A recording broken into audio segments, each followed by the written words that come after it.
The Raven by Edgar Allan Poe.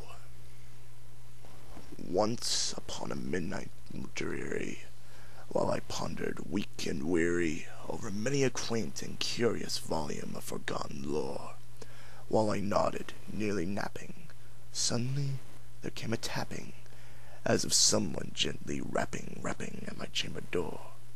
"'Tis some visitor," I muttered, tapping at my chamber door. Only this, and nothing more. Distinctly I remember it was in the bleak December, and each separate dying ember wrought its ghost upon the floor. Eagerly I wished the morrow, vainly I had sought to borrow from my books surcease of sorrow, sorrow for the lost Lenore, from the rare and radiant maiden whom the angels name Lenore, nameless here forevermore. And the silken, sad, uncertain rustling of each purple curtain thrilled me, filled me with fantastic terrors never felt before, so that now 'tis still the beating of my heart I stood repeating. "'Tis some visitor entreating entrance at my chamber door, some late visitor entreating entrance at my chamber door. This it is, and nothing more." Presently my soul grew stronger, hesitating then no longer. "Sir," said I, "or madam, truly your forgiveness I implore, but the fact is I was napping, and so gently you came rapping, and so faintly you came tapping at my chamber door, that I scarce was sure I heard you." Here I opened wide the door. Darkness there, and nothing more. Deep into the darkness peering, long I stood there, wondering, fearing, doubting, dreaming dreams no mortals ever dared to dream before. But the silence was unbroken, and the stillness gave no token, and the only word there spoken was the whispered word, "Lenore." This I whispered, and an echo murmured back the word, "Lenore." Merely this, and nothing more. Back into the chamber turning, all my soul within me burning, soon again I heard a tapping, something louder than before. "Surely," said I, "surely that is something at my window lattice. Let me see then what thereat is, and this mystery explore. Let my heart be still a moment, and this mystery explore. 'Tis the wind, and nothing more." Upon here I flung the shutter, when, with many a flirt and flutter, in there stepped a stately raven of the saintly days of yore.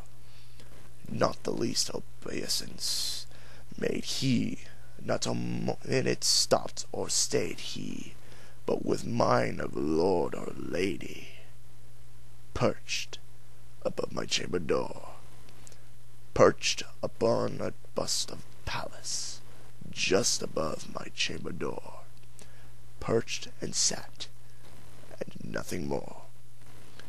Then this ebony bird beguiling my sad fancy into smiling, by the grave and stern decorum of the countenance it wore.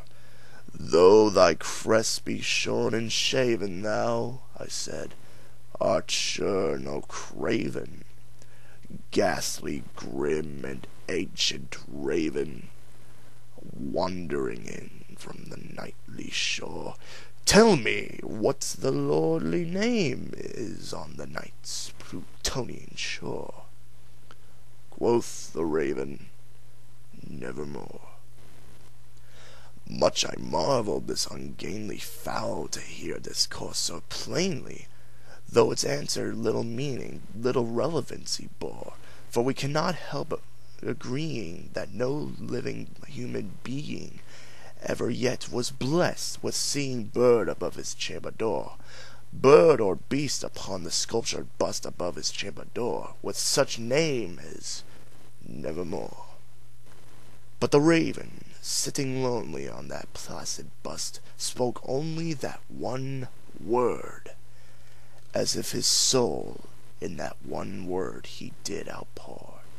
Nothing further than he uttered, not a feather than he fluttered, till I scarcely more than muttered, Other friends have flown before. On the morrow he will leave me, as my hopes have flown before. Then the bird said, Nevermore.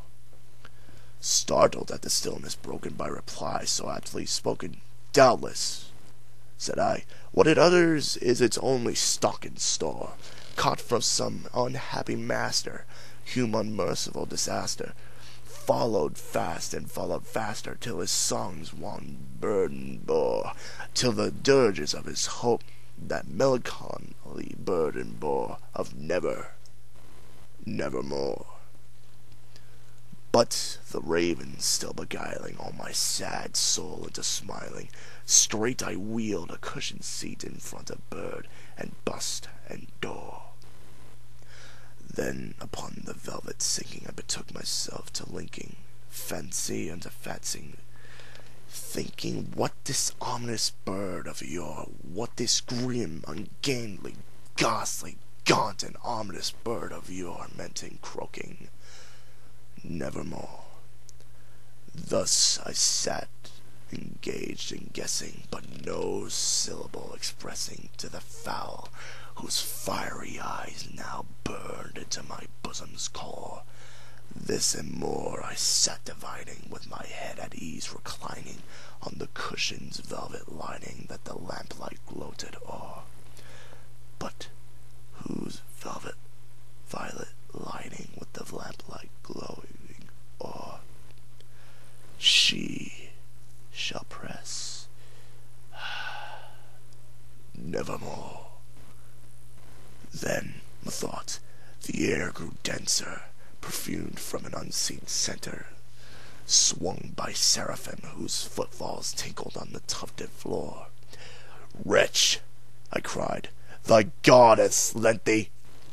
By these angels he hath sent thee respite and nepent thee from thy memories of Lenore. Quaff, oh quaff, this kind nepent thee, and forget this lost Lenore. Quoth the raven, Nevermore.